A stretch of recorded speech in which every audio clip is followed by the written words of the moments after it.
غزہ اور لبنان پر حملے قابل مذمت ہیں۔ یہ اسرائیل کے جرائم پر اس کے احتساب کا وقت ہے۔ وزیر اعظم شہباز شریف کا سلامتی کونسل کے مباحثے میں خطاب، کہا جموں و کشمیر کا تنازع عالمی امن و سلامتی کے لیے خطرہ ہے۔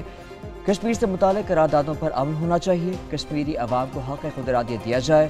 افغانستان میں فتنہ الخوارج متحرک ہے۔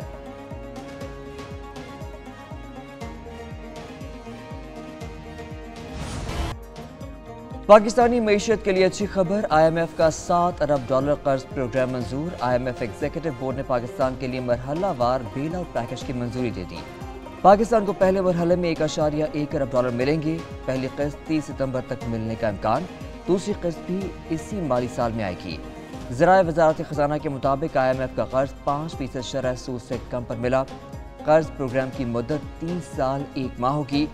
قرض پروگرام منظور ہونے سے پاکستان پر بیرونی ادائیگیوں کا دباؤ ختم ہو گیا۔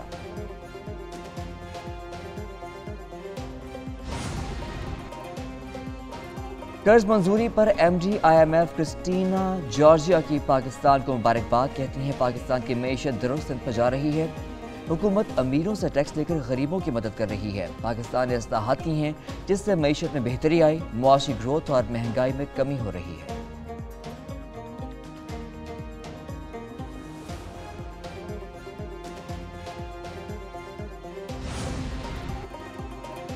وزیر اعظم کا $7 ارب کے آئی ایم ایف پیکج کی منظوری پر اطمینان کا اظہار، شہباز شریف کہتے ہیں معاشی اصلاحات کا نفاذ تیزی سے جاری ہے۔ پاکستان کے معاشی استحکام کے بعد ترقی کے اہداف کے حصول کے لیے محنت جاری رکھیں گے۔ کاروباری سرگرمیوں اور سرمایہ کاری میں اضافہ معاشی ٹیم کی محنت کا ثبوت ہے۔ نائب وزیر اعظم، وزیر خزانہ، آرمی چیف اور دیگر حکام کی کوششوں پر شکریہ۔ محنت جاری رہی تو یہ پاکستان کا آخری آئی ایم ایف پروگرام ہوگا۔ اقوام متحدہ کی جنرل اسمبلی کا اجلاس، وزیر اعظم نیو یارک میں موجود، شہباز شریف کی عالمی رہنما سے ملاقاتوں کا سلسلہ بھی جاری۔ وزیر اعظم شہباز شریف اور سیکرٹری جنرل اقوام متحدہ انتونیو گیوتریس کی ملاقات۔ وزیر اعظم کا فلسطینیوں کے خلاف اسرائیل کی نسل کشی مہم کی شدید مذمت، فوری اور غیر مشروط جنگ بندی کا مطالبہ۔ مقبوضہ کشمیر میں بھارت کی جارحانہ کارروائیوں پر شدید تشویش کا اظہار۔ وزیر اعظم بنگلہ دیش کی رکنیت کی گولڈن جوبلی تقریب میں بھی شریک۔ ترکی، کویت، مالدیپ کے حکمرانوں کی بھی ملاقاتیں۔ ایف بی آر کا نان فائلرز کے خلاف 1 اکتوبر سے سخت کریک ڈاؤن کا فیصلہ۔ ایف بی آر کے مطابق بیرون ملک جانے پر پابندیاں عائد ہو سکتی ہیں۔ موبائل سمز، بجلی اور گیس کی کنیکشن منقطع کرنے کی حکمت عملی بھی تیار۔ ٹیکس چوری یا غلط معلومات کی صورتحال میں بھاری جرمانہ ہوگا۔ نان فائلرز گاڑی اور گھر نہیں خرید سکیں گے۔ پاکستان میں نان فائلر کیٹیگری ختم کرنے کا فیصلہ، ماہانہ $50,000 کما کر گوشتوارے جمع نہ کرانے والا نان فائلر ہوگا۔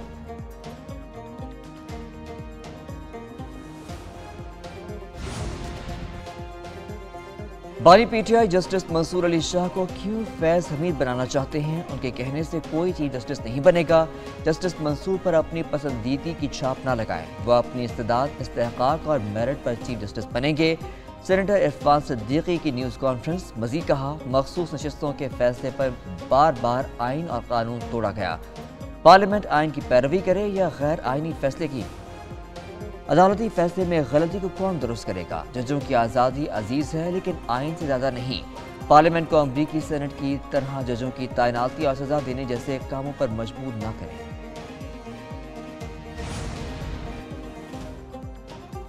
اگلے چیف جسٹس کی تعیناتی کا اعلان کیا جائے۔ جسٹس منصور علی شاہ کی مکمل حمایت کرتے ہیں۔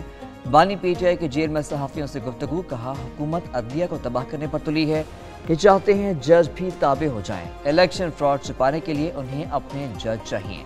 آئینی عدالت کا مقصد سپریم کورٹ کے چیف جسٹس کی طاقت ختم کرنا ہے۔ ادھر احتساب عدالت میں £190 ملین کیس کی سماعت، بشرا بی بی کا وکیل پیش نہ ہوا، گواہ پر جرح کے لیے 27 ستمبر کو آخری موقع۔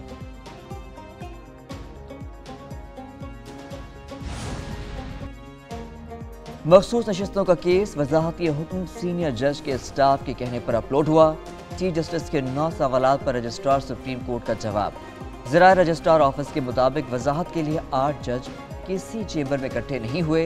الیکشن کمیشن اور پی ٹی آئی کی درخواستوں پر کوئی کازلیس جاری نہیں ہوئی۔